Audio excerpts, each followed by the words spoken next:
Hello students, today we are going to discuss about methods of teaching. First of all, lecture method. It is the oldest procedure of teaching and it is widely used in schools and colleges. It is a very good method.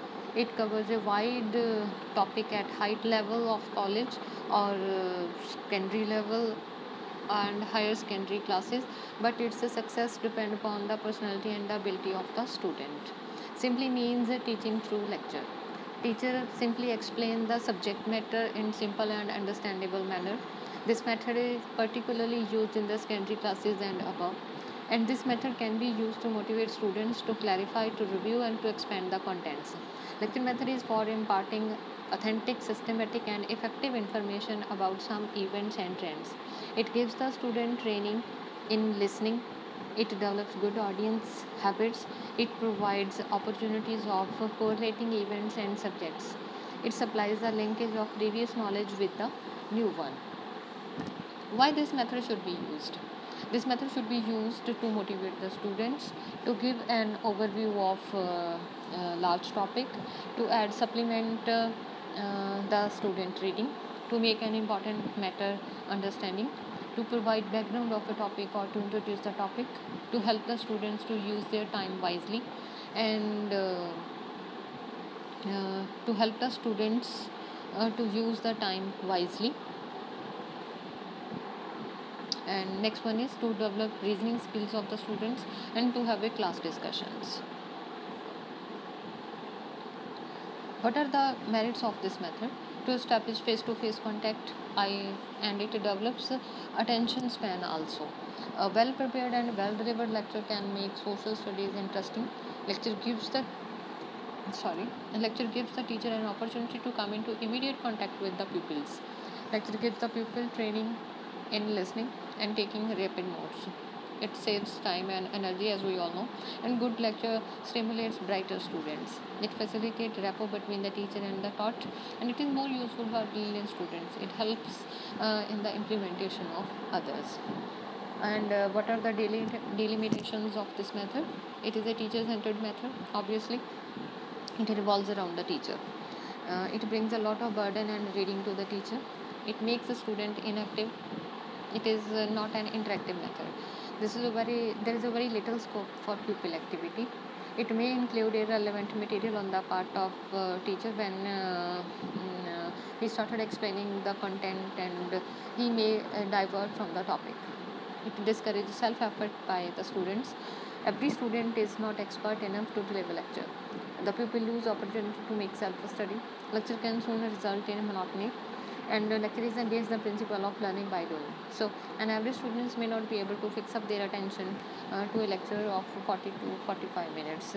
So we can say that although there are some delimitations of this method or limitations of this method, but there are a lot of merits of this method if teacher use it wisely, and this can result in a high productivity on the part of the students.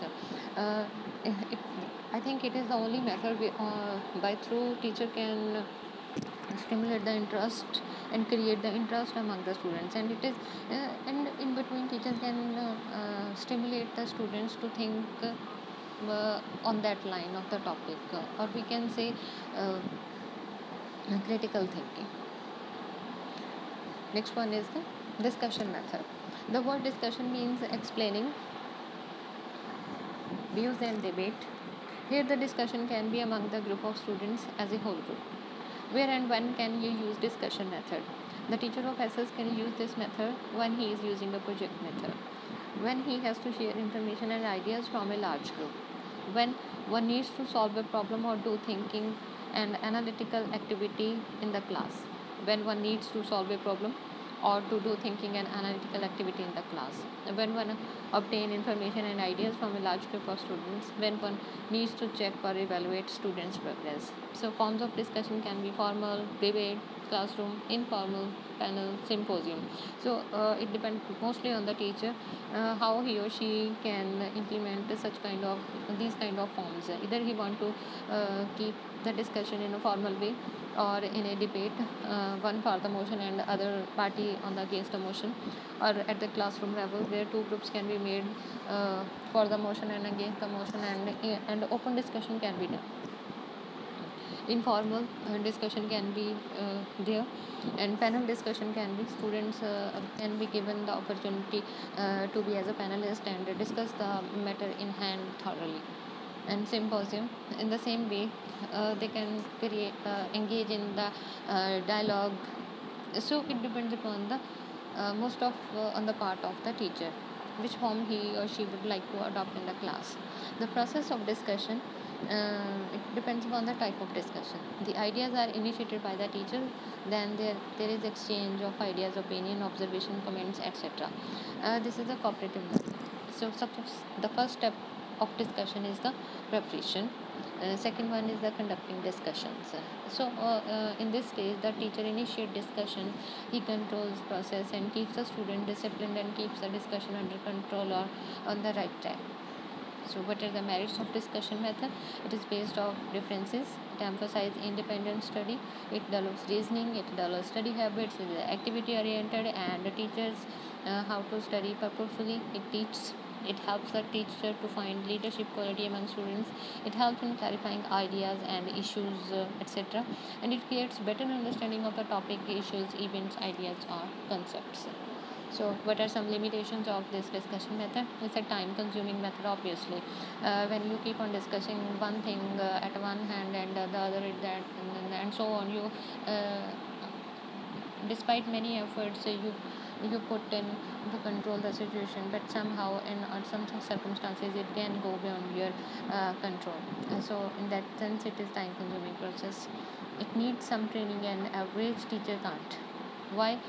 Students do not benefit some from this activity. Sometimes only a few students dominate, and there can be some necessary argument and can lead to some major problems. So it depends upon the teacher what method to use, whether a discussion method, which form he has to apply, or to how much extent he want to control the discussion. So it is on the part of discussion method, and on the teachers also. Thank you. The rest of the method we will discuss in the next part.